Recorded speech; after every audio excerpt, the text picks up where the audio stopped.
En este capítulo yo lo he fraccionado en seis partes. Seis partes. No quiere decir que la única, hay muchas maneras de dividir un capítulo. Usted se va a poner a estudiar un capítulo y usted agarra un libro, agarra otro libro y cada uno lo divide, pero siempre respetando dónde comienza un tema y dónde termina, dónde considera que empieza un tema y termina.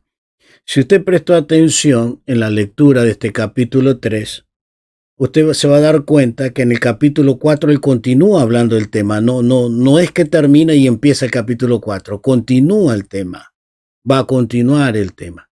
Entonces, yo lo he dividido y sin tocar sus divisiones, porque en las subdivisiones hay muchas cosas para tocar.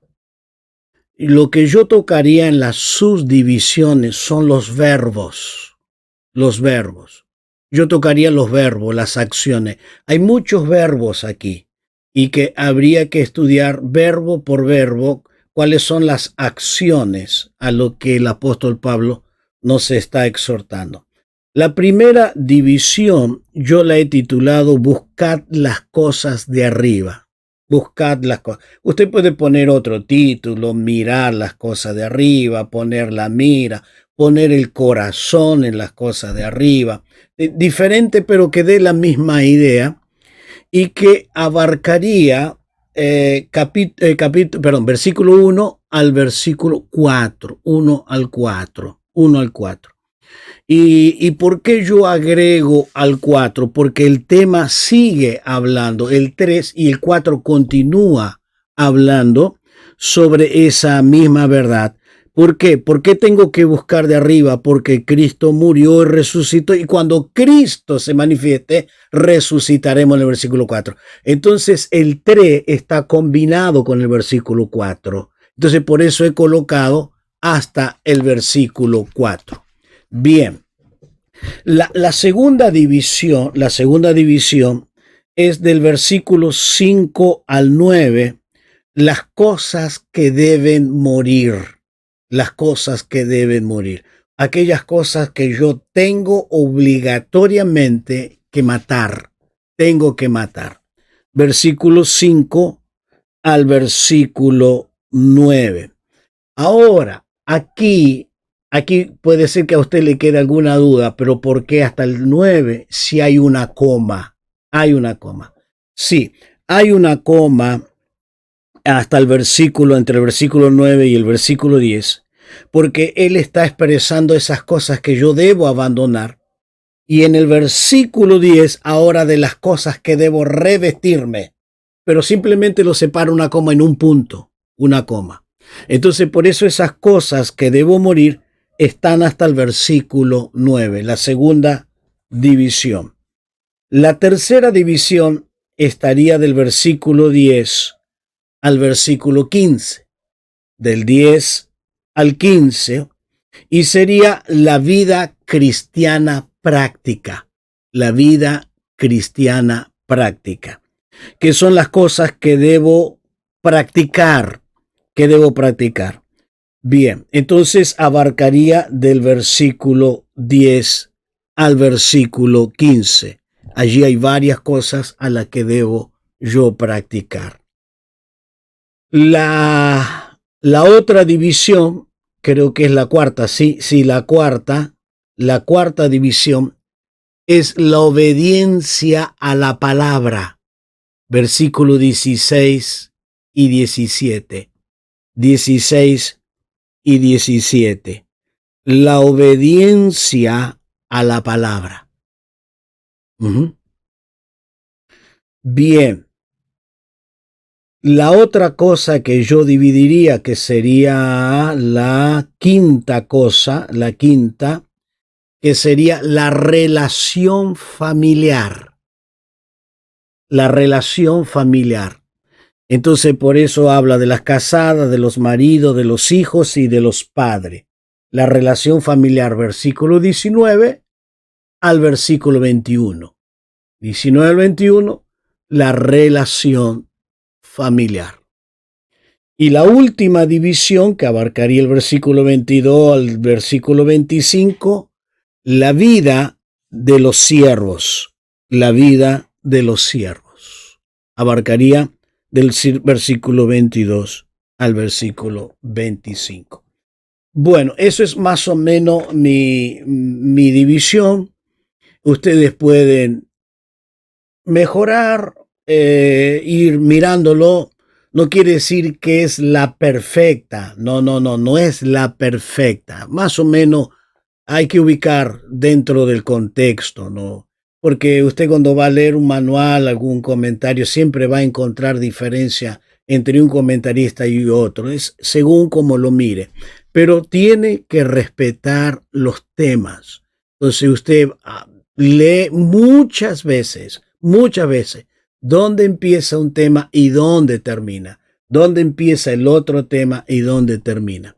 Entonces yo respeté esto, yo respeté eso. Entonces estuve mirando dónde comenzaba un tema, dónde terminaba, dónde iniciaba otro tema.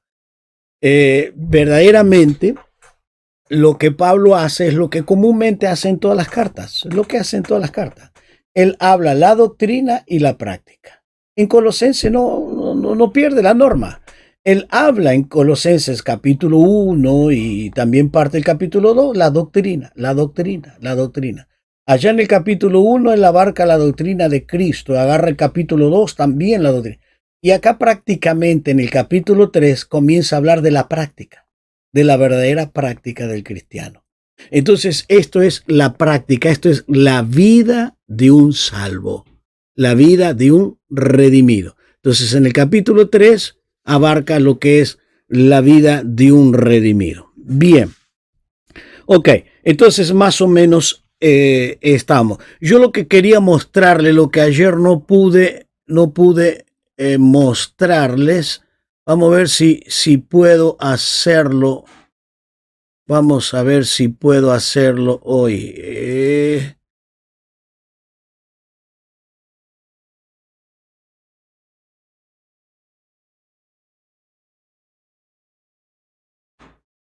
Ahí está.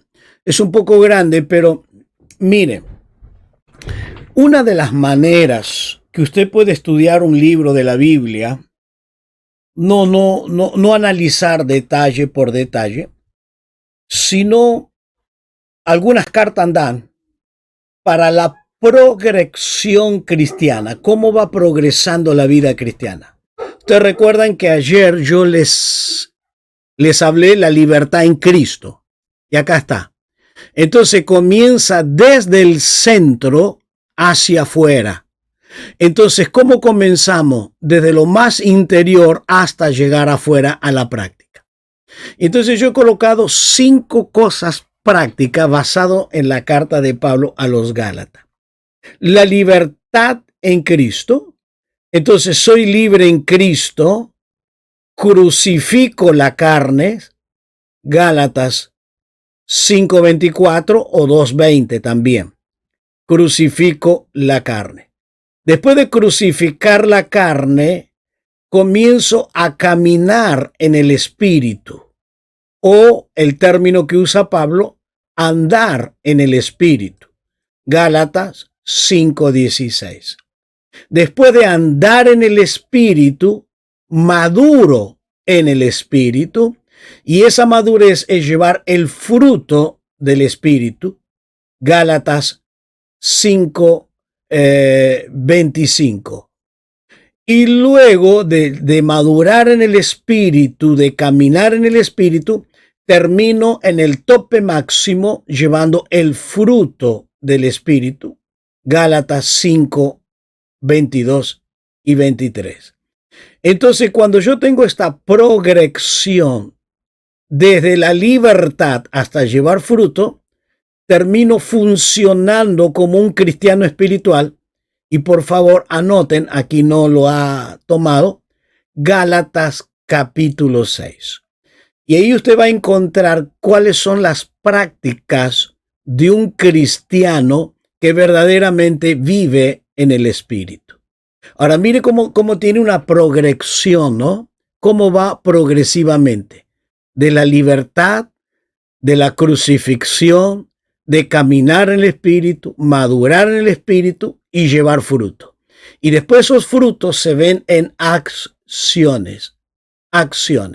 Entonces usted hizo un estudio simplemente del capítulo 5 de Gálatas. Hizo un estudio del capítulo 5, cómo progresivamente vamos madurando, vamos creciendo, vamos, hasta llegar al capítulo 6, que sería la práctica de un verdadero cristiano. Estas son maneras de verlo, que es muy interesante, porque yo no pretendo que usted dé un estudio de un libro de la Biblia, pero sí yo pretendería que usted pueda analizar 2 capítulos, 3, mirando desde una óptica práctica, y mirando de la óptica práctica, cómo usted comienza de la libertad hasta funcionar como un verdadero cristiano. Entonces, esa es lo que yo quería mostrarle ayer. Bien, lo que vamos a comenzar hoy es mirando el contexto. Y yo le dije que hay 2 contextos. El contexto inmediato, el que está más cerca del texto, y el contexto general, o sea, toda la Biblia en su contexto. Porque usted tiene que pensar que usted va a sacar de la Biblia doctrinas, va a predicar doctrinas. Y esas doctrinas tienen que tener un apoyo general de toda la Biblia. Toda la Biblia debe estar de acuerdo a lo que usted está exponiendo como doctrina bíblica, o no importa si no es una doctrina, alguna práctica. Por eso yo tengo que mirar si toda la Biblia está de acuerdo con lo que yo estoy exponiendo. Entonces tengo que mirar el contexto inmediato y el contexto más lejano. Pero yo quisiera que veamos cómo se puede analizar un texto en su contexto en una forma sintetizada. Después vamos a ir un poco más amplio. De una forma sintetizada. Vamos a ver si puedo. Bien.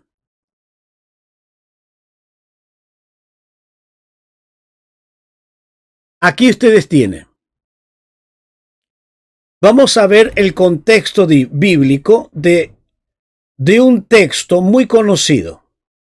Es Segunda Crónica 7:14. Mire lo que dice aquí el texto.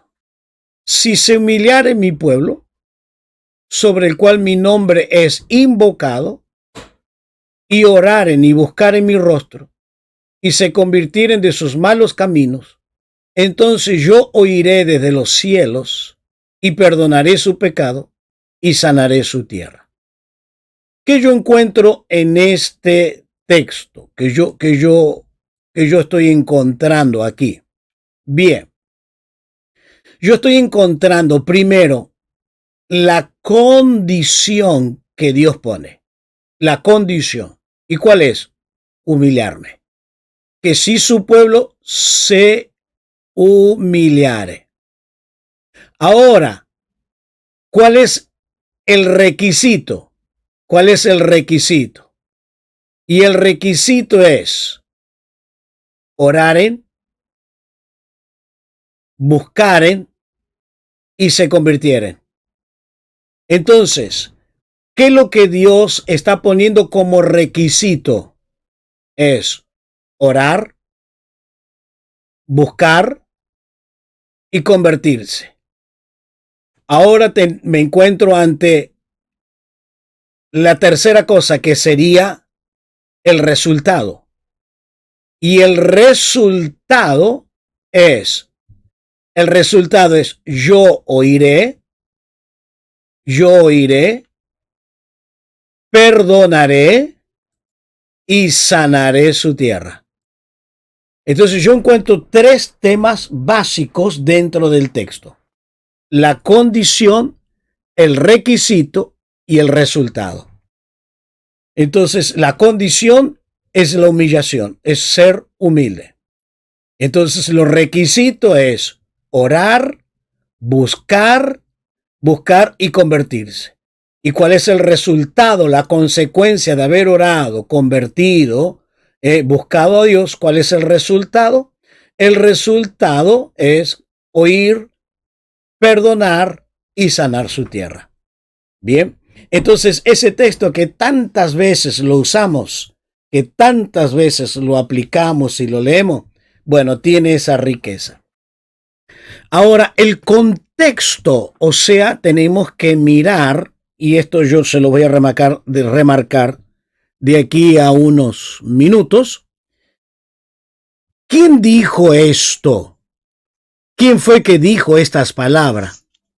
Entonces, yo tengo que ir a los versículos anteriores. A los versículos anteriores. Ahí entonces estoy aplicando el contexto. Estoy estudiando el texto, pero ahora para estudiar más ampliamente el texto, sacar mayor riqueza, mayor evidencia, tengo que leer el contexto. Y entonces el contexto me lleva a leer estos dos versículos anteriores, el versículo 12 y el versículo 13. ¿Quién fue que dijo esto? Dios dice esto. Entonces es Dios quien está hablando aquí. Entonces no es hombre, es Dios quien le está proponiendo a su pueblo cuál sería la salida, cuál sería la bendición, cuál sería su victoria. Ahora, ¿a quién se lo dice? Se lo dice a Salomón. Y lógicamente que Salomón es el hombre que debería impartírselo a su pueblo, porque el mensaje es para su pueblo. Por eso dice, si se humillare mi pueblo. Pero Dios no lo está hablando directamente al pueblo, se lo está hablando a Salomón. Y Salomón tendría que transmitirle. ¿Qué es lo que estaba pasando? Ve, por eso no simplemente detenerme en el texto. Entonces yo tengo que preguntarme quién lo dice, a quién se lo dice y qué es lo que está pasando. Esto es muy clave y es la base hermenéutica. Usted tiene que estudiar esto. ¿Qué es lo que estaba pasando para que el escritor escriba lo que escribe? Entonces, ¿qué estaba pasando en la iglesia de Filipo para que escriba lo que escribe? ¿Qué estaba pasando en la iglesia de Éfeso para escribir lo que escribe? Entonces, tengo que mirarlo bajo ese contexto.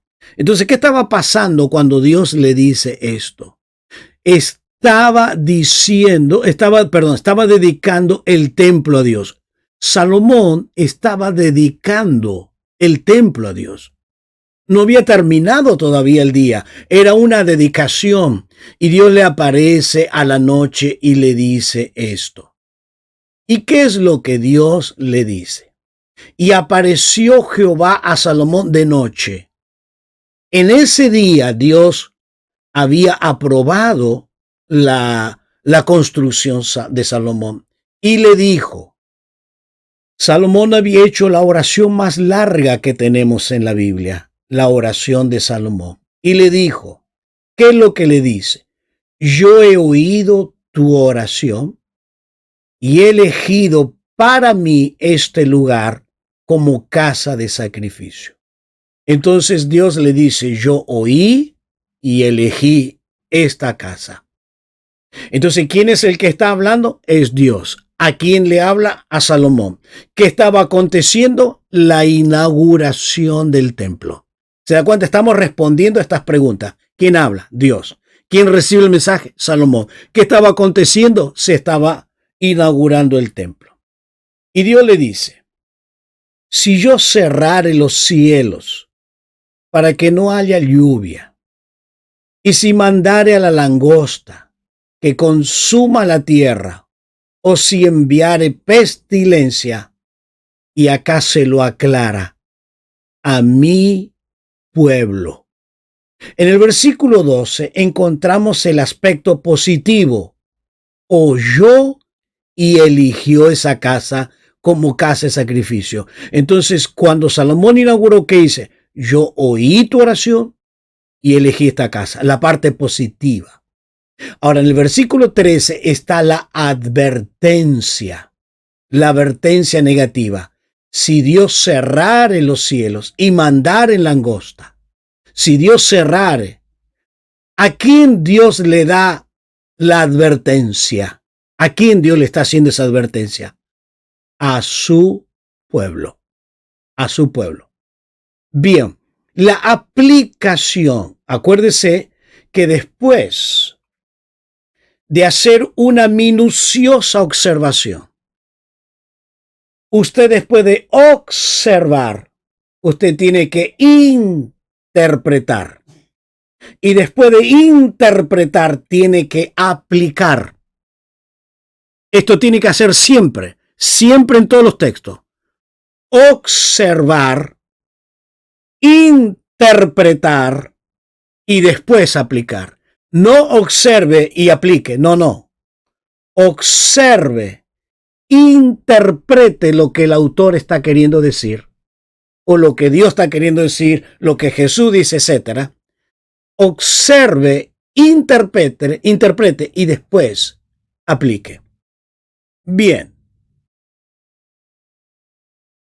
La aplicación es Dios quien usa la circunstancia para humillarnos y atraernos hacia Él. Dios usa las circunstancias. Por eso Dios usó a Babilonia, Dios usó a Siria, Dios usó las pruebas, Dios usó las luchas. ¿Por qué? Para que su pueblo se humillara y lo trae o lo atrae hacia Él. La segunda aplicación, Dios usa las naciones para cumplir su propósito y lo sigue haciendo hoy. Tal vez no una nación, sino problemas, lucha, enfermedades, diferentes situaciones. Dios está usando para cumplir su propósito. Y la tercera aplicación, el arrepentimiento, es una obra en conjunto. El Espíritu nos concientiza a nosotros. Nos concientiza de que estamos mal, de que debemos volvernos y nos da la respuesta o nos da la salida. Entonces, estas tres aplicaciones encontramos dentro del texto. Porque nada nos ocurre por una mera casualidad. Dios está trabajando. Ahora, volvamos al texto. Segunda de Crónica 7:14. Entonces, cuando Dios dice, si mi pueblo se humillare, ¿qué me está diciendo? Total dependencia de Dios. Cuando el pueblo se humilla, ¿qué hace? Depende de la misericordia y la bondad de Dios. Las evidencias de esa humillación, la evidencia de esa dependencia de Dios, invocando y orare. Entonces yo me humillo porque estoy en dependencia. Y ahora, ¿cuáles son las evidencias que estoy humillado en la presencia de Dios? Invocar y orar. Y entonces, ¿cuál es la obediencia de su voluntad? Convertirme. Mire cómo fui cambiando el concepto del texto, pero siempre sin salir de la palabra, sin agregar nada, simplemente detenerme en la palabra. Esto es lo que debemos hacer. Bien, entonces nosotros, cuando vamos a estudiar un texto, vamos a encontrar una verdad central. Hay una verdad central. Pero esto no se descubre tan rápidamente con 5, con 10 lecturas. Usted va a leer 10 veces el capítulo y no va a encontrar la verdad central. Tiene que leerlo muchas veces. Y de esa verdad central salen verdades que están entrelazadas. Vamos a ver si nos da el tiempo para mirar un poco esto. Si no, lo vamos a tocar en homilética. en homilética. La verdad principal y las verdades entrelazadas son verdades secundarias que se unen a la verdad principal. A la verdad principal se une. Bien, entonces, vamos a ver cómo tenemos que hacer, por favor, cómo tenemos que hacer una observación contextual. Cómo yo estudio el contexto. Cómo yo puedo descubrir el contexto de un texto. Yo les voy a dar algunos ejemplos, algunas cosas prioritarias que debemos estudiar el contexto. Bien. La primera cosa que yo debo observar es lo que yo hice con el texto. ¿Quién está hablando? ¿Quién está hablando? ¿Y a quién se dirige? ¿A quién está hablando y a quién se dirige? ¿Quién es el que está hablando y a quién le está hablando? O sea, el transmisor y el receptor. Transmisor y receptor. El que transmite y el que recibe. Esa es la primera cosa que tengo que observar. ¿Quién está hablando? ¿Está hablando Dios? ¿Está hablando Jesús? ¿Está hablando el Espíritu Santo? ¿Quién está hablando? ¿Quién está hablando? Por ejemplo, en 1 Corintios, Timoteo, dice allí en el capítulo 4, 1 Timoteo 4, y lo remarca muy fuertemente el apóstol de quién está hablando y que debemos prestarle atención. Dice 4.1, primera de Timoteo 4.1. Pero el Espíritu dice claramente. ¿Quién está hablando? El Espíritu. El Espíritu. ¿Y cómo lo dice? Claramente. Claramente. Entonces el Espíritu está hablando claramente. ¿Y a quién le está hablando? A Timoteo. A Timoteo. ¿Y qué le está diciendo a Timoteo? Las cosas que vendrán. Las cosas que vendrán. ¿Y qué es lo que va a venir? Apostasía. Escuchar a doctrina de demonio. Entonces, ¿quién está hablando? Es el Espíritu. Entonces, para yo tomarme un contexto sin eludir esto, tengo que respetar esa norma. Esto debe ser una práctica continua. Yo leo un capítulo, unos versículos. Primera pregunta, ¿quién está hablando? ¿A quién le está hablando? ¿A quién le está hablando? La segunda cosa es la circunstancia que están aconteciendo en ese momento. ¿Qué circunstancia? ¿Cuáles son los eventos que están aconteciendo en ese momento? Yo creo que en esta parte, hermano, la mayoría de los predicadores fallan. La mayoría de los predicadores. Ellos ni siquiera observan la circunstancia que estaban los que recibían esa palabra. Ni le dan importancia a eso. Y eso es clave para interpretar correctamente el texto. Eso es clave. Tengo que respetarlo ineludiblemente. Ineludiblemente. Se dio cuenta que ayer hablamos de Colosense y hablamos porque empezó a hablarle de lo bueno que ellos eran, pero después le habló del conocimiento y la sabiduría. Y lógicamente, hermano, yo por causa del tiempo no entré en detalle de ese capítulo 1. Pero si yo entro en los detalles de ese capítulo 1, en forma particular, del versículo 9 en adelante, donde Pablo dice, no cesamos de orar para que sean llenos del conocimiento y de la sabiduría. ¿Por qué? ¿Por qué le habla del conocimiento y la sabiduría?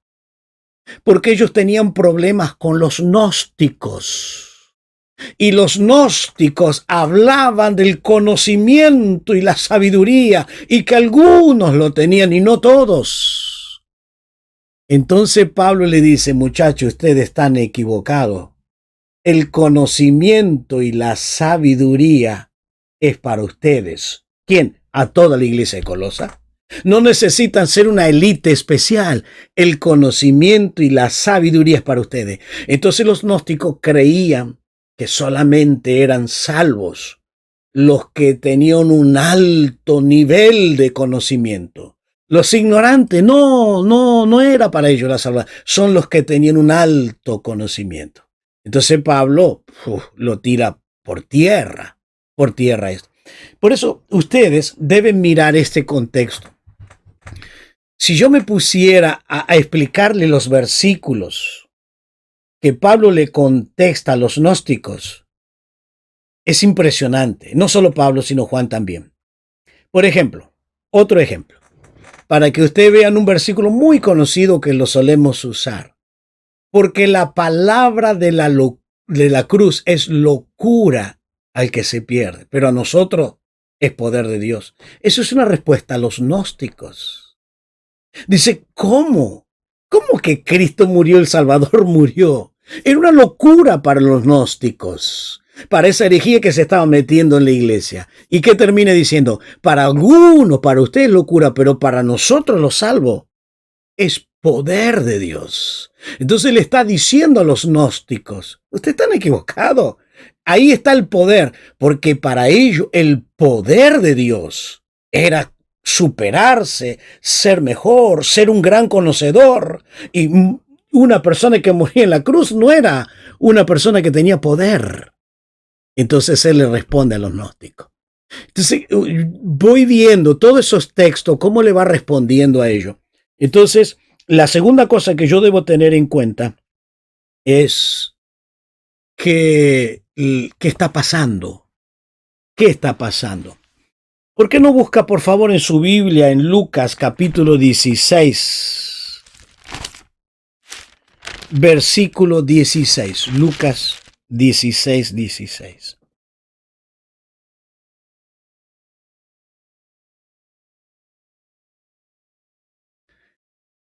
Si yo leo la primer parte de este versículo,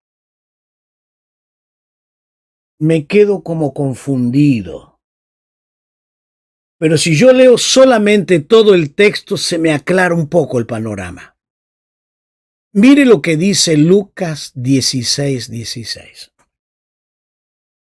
La ley y los profetas eran hasta Juan. Y ahí me pregunto, ¿cómo hasta Juan? Quiere decir que hasta Juan vino la ley y los profetas. Entonces, si fue hasta Juan, ¿para qué leo el Antiguo Testamento si fue hasta Juan?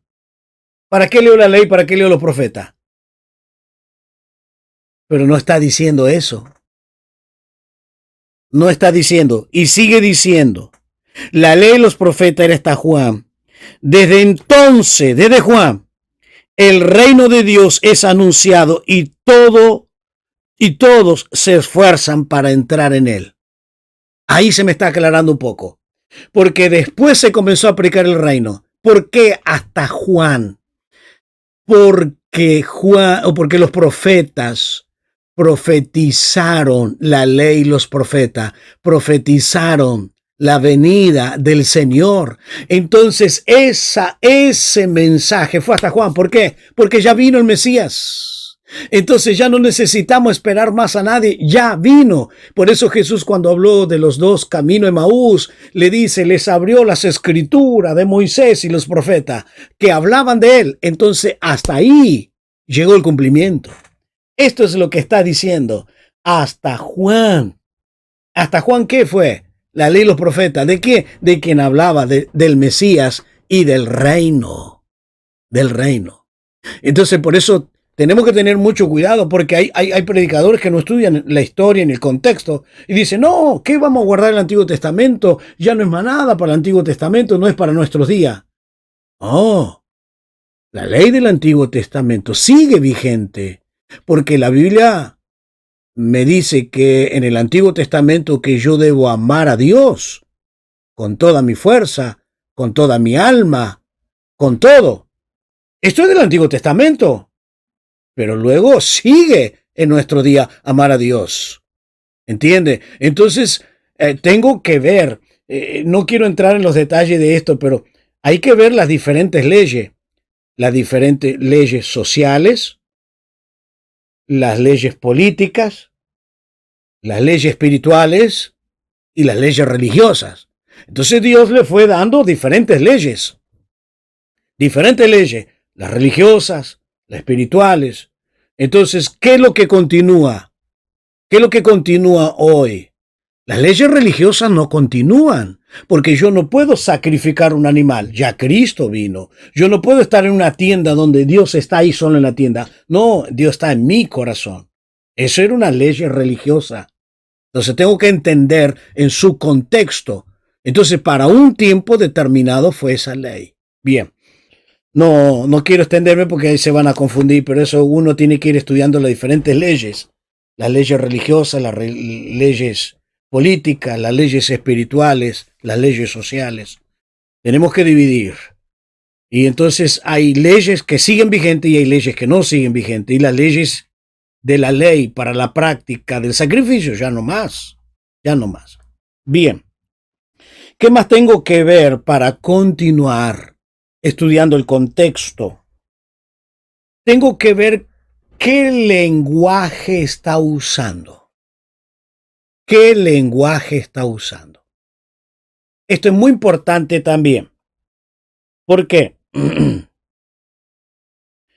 ¿Es un lenguaje literal o figurativo? ¿Es literal o figurativo? ¿Qué quiero decir con el lenguaje literal? El lenguaje literal es cuando no usa una figura retórica.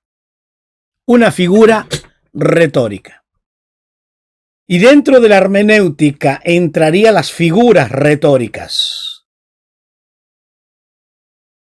Lógicamente, yo no sé si vamos a poder entrar en 2 o 3 retóricas. Por ejemplo, una de las figuras retóricas son las parábolas.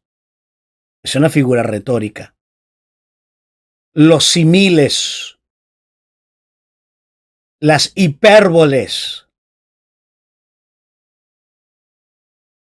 Y allí un montón de cosas. Varias. Bien. Entonces yo tengo que ver qué figura está usando. Una de las figuras retórica, ¿cómo yo puedo entender cuándo es un símil? Un símil.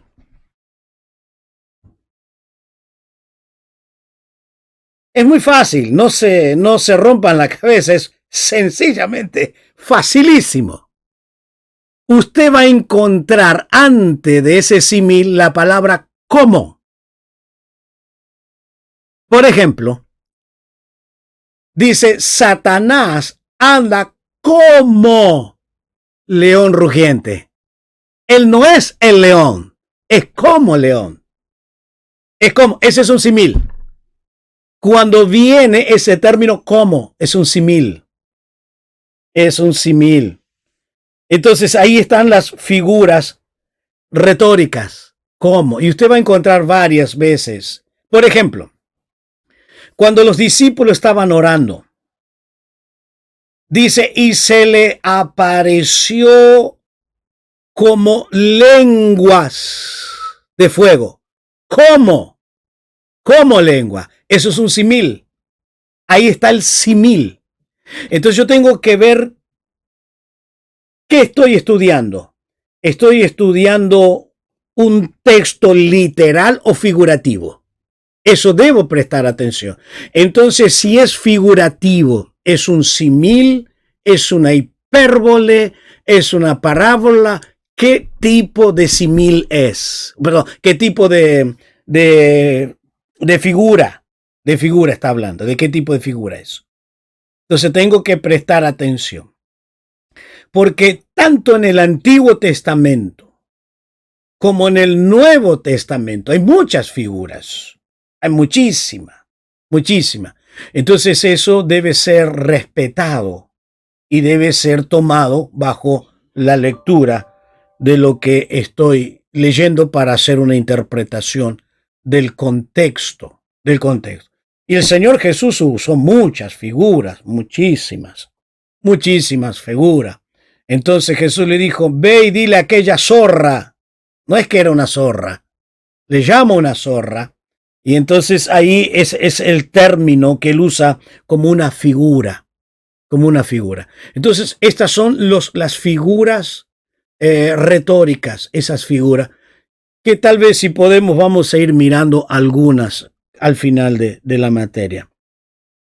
Bien, la cuarta regla que tengo que mirar para entender el contexto es lo que ya estamos hablando, el contexto inmediato y el contexto general.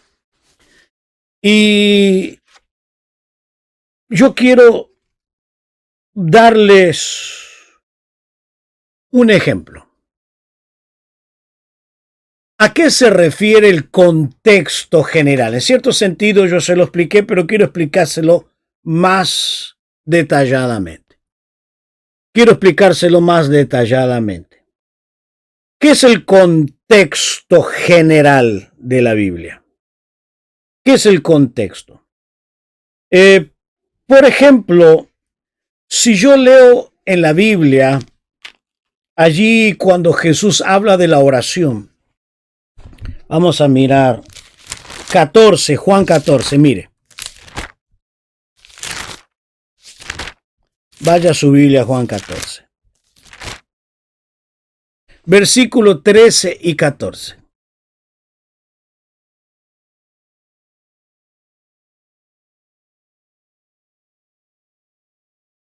Juan 14.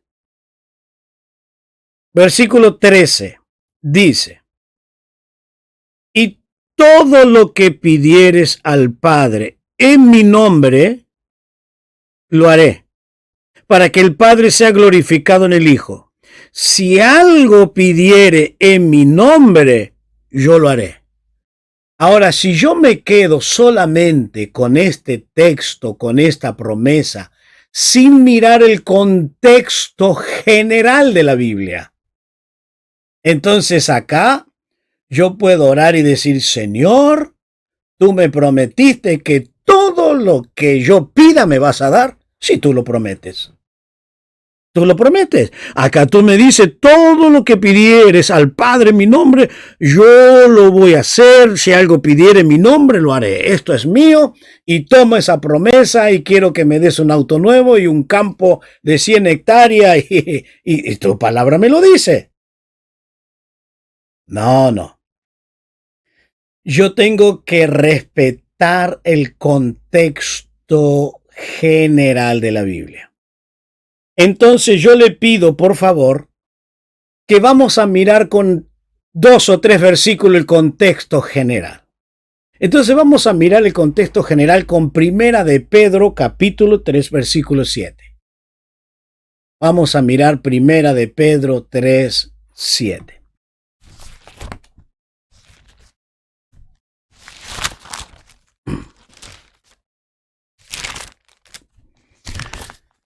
Vamos a ver qué dice Pedro sobre la oración. 3:7. Vosotros maridos, igualmente vivid con ella sabiamente, dando honor a la mujer como vaso más frágil y como coheredero de la gracia de la vida. ¿Para qué? ¿Para qué hay que tenerla como vaso más frágil? ¿Para qué? ¿Para qué? Para que nuestras oraciones no tengan estorbos. Ah, pero yo me tomo la promesa, él me dice que todo me lo va a dar, pero vivo de cualquier manera, vivo hiriendo, maltratando, ¿no? Entonces mi oración que tiene, estorbo, estorbo. Entonces por eso tengo que mirar el contexto general. Yo no puedo tomar un texto simplemente. Pero esto no es todo el contexto. Vamos a mirar un poco más el contexto general. Vamos a mirar el contexto general. Primera de Juan, capítulo 5, versículo 14 y 15. Así que los que pensaban tener riquezas y autos bajo ese texto, me parece que no va a ser posible, ¿eh? No va a ser posible. Entonces, sí, hay que mirar el contexto general. Primera Juan capítulo 5, versículo 14 y 15, el contexto general. Y esta es la confianza que tenemos en Él. Si pedimos alguna cosa conforme a su voluntad, si está en la voluntad de Él, ¿qué hace? Él nos oye, o sea, Él responde. Y si sabemos que Él nos oye en cualquier cosa que le pidamos, sabemos que tenemos la petición que le hayamos hecho. Tenemos la petición, pero si es conforme a su voluntad, no es conforme a mi ambición, no es conforme a mi antojo, es conforme a la voluntad de Dios. ¿Se da cuenta cómo vamos teniendo el contexto general? ¿Lo va entendiendo, no? Ahora le doy otro texto más. Hay muchos textos para mirar, ¿no? Pero le voy a dejar uno más. Uno más para que veamos. Santiago capítulo 4, versículo 3.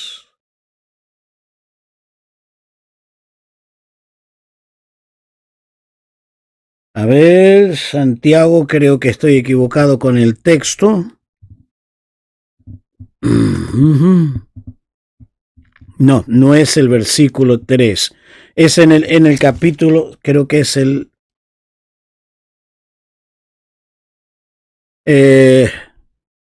Es el texto porque pedís mal. El texto ahí en Santiago. Ahí lo busco. Búscalo, ahí pedís mal. No es Santiago 4:3. Bien. Pedís y no recibís porque pedís mal. Sí, exacto. 4-2-3. 4:2. Sí, 4:2. Codiciáis y no tenéis, matáis y en envidia y no podéis alcanzar, combatir y luchar. Pero no tenéis lo que pedís. No.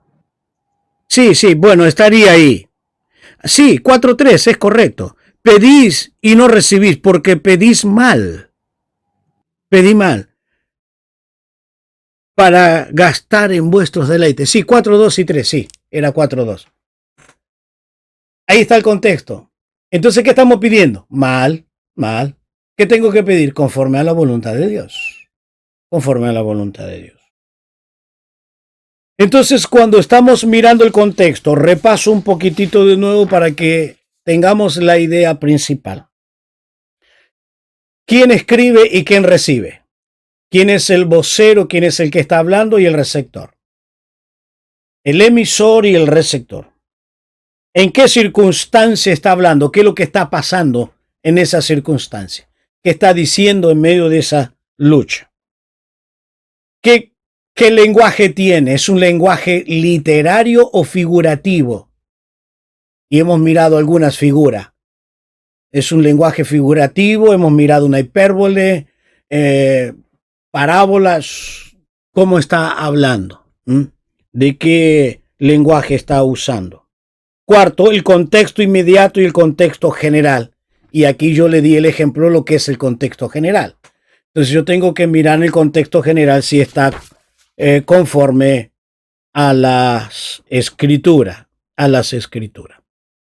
Otra cosa, yo lo he mencionado, pero quiero volverlo a mencionar, porque yo sé que esto es difícil, es para mí es difícil, yo creo que para ustedes también será muy difícil, pero tenemos que hacer el esfuerzo máximo.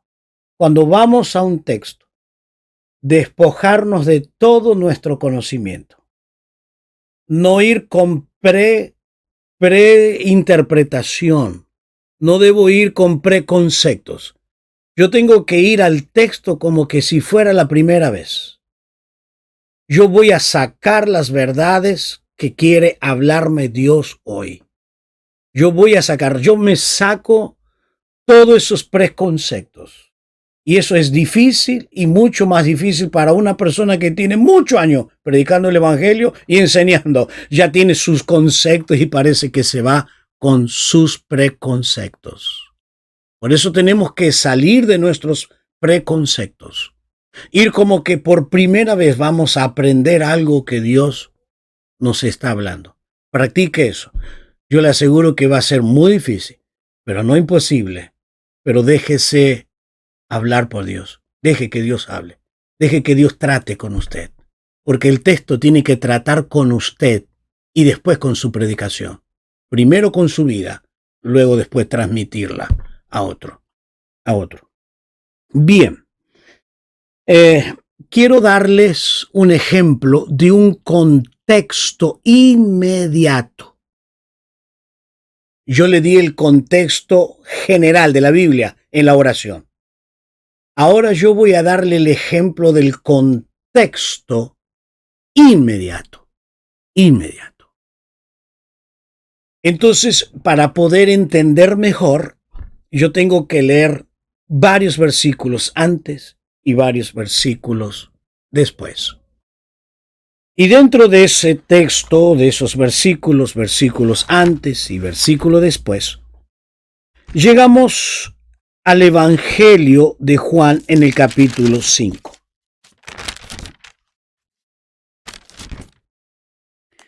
¿Qué encontramos en el Evangelio de Juan? Es muy difícil que un predicador tome todo un capítulo para hablar y que hable de un capítulo. Simplemente toma el texto, toma a dónde va a abarcar su tema y va a exponer lo que él lee. Eso es normal, es lógico. Pero sí tiene un predicador que respetar y hacerle la información al pueblo, a los que le escuchan, de dónde viene ese texto, qué viene diciendo, todas esas cosas que lo que yo le estoy explicando. Es muy importante que el predicador haga eso. Es importantísimo. Entonces en el Evangelio de Juan, en el capítulo 5, usted encuentra dos eventos y que uno entrelaza con el otro. ¿Qué cosa usted tiene en el capítulo 5?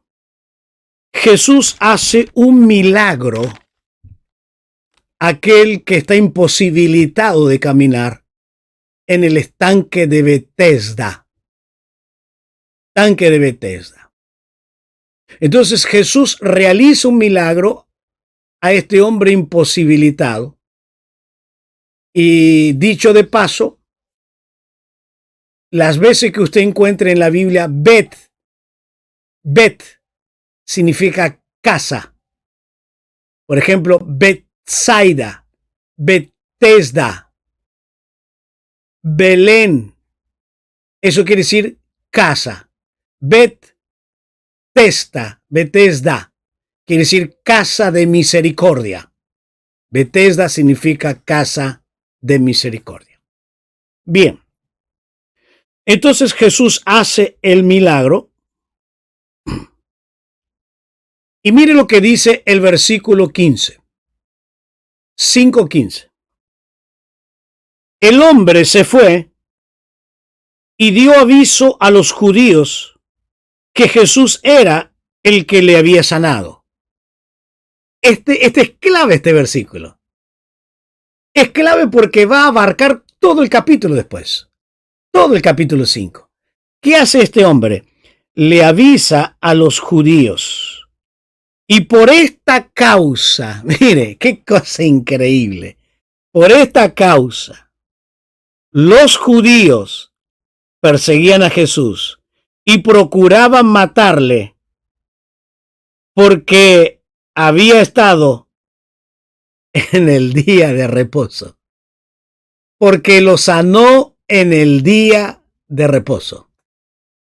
En el día de reposo. Por eso lo quería matar. Entonces vinieron los judíos. Y ahí está el entrelace entre el milagro y la conversación con los judíos. Y la conversación con los judíos abarca todo el capítulo ahora. Él está conversando con los judíos del versículo 17 al 47. Es una conversación que habla con los judíos. Eso es estudiar el contexto inmediato. Eso es el contexto inmediato. Y bueno, realmente, hermanos, yo encontré 7 cosas acá. 7 cosas muy interesantes en estos versículos. ¿Qué es lo que Jesús le está diciendo? El Señor Jesús le dice 7 cosas muy importantes. Pero es toda una sola conversación. Entonces tenemos el milagro y la conversación. ¿Y por qué sale esa conversación? Porque Jesús los sana el día sábado. Y ellos, para los judíos, era más importante el día sábado que sanar a un enfermo. Entonces, para ellos era más importante la religión que la bondad, que la misericordia. Oiga, hermano, oiga esto, Yo tal vez lo estoy diciendo muy ligero. Tal vez para alguno de ustedes sea más importante la religión que la misericordia. Cuidado con eso. Cuidado. La misericordia tiene que sobreponerse a la religión. La misericordia Jesús la usó ante el leproso. La religión prohibía tocarle, pero él lo toca. Y él quebranta la religión, pero la misericordia era más grande. Jesús tocó a la suegra de Pedro, no podía tocar, pero él toca, la levanta, le da la mano.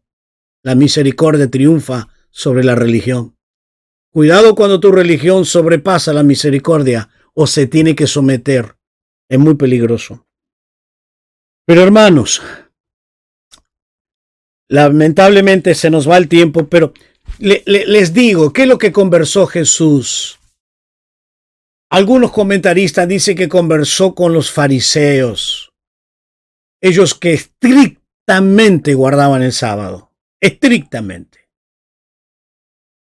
Tenían que guardarlo sí o sí, aunque acá dice el pueblo. Pero bueno, ¿qué es lo que Jesús dice del versículo 17 hasta el final, hasta el 47? ¿Qué es lo que dice? Bien, vamos rápido, se los dito rápido, ¿qué es lo que Jesús está diciendo? Número 1, Él se declara Dios. Él se declara Dios. 17 al 24, siempre capítulo 5, ¿ok? Del versículo 17 al 24, Él se declara Dios.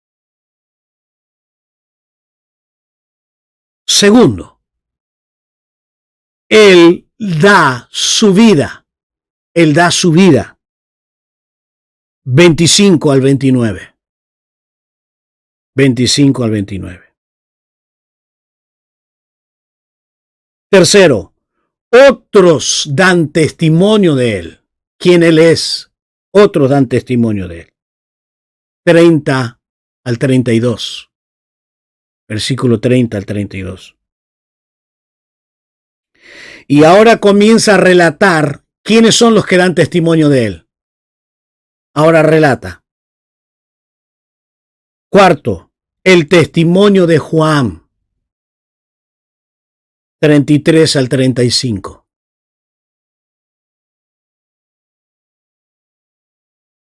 Cinco, ¿Quién más da testimonio? Las obras que él hace dan testimonio de él. Las obras. 5:36. Sexto, ¿quién es el otro que da testimonio? El Padre. El Padre. 5:37 y 38. 37 y 38. ¿Y qué más da testimonio? Las Escrituras. 39 al 47.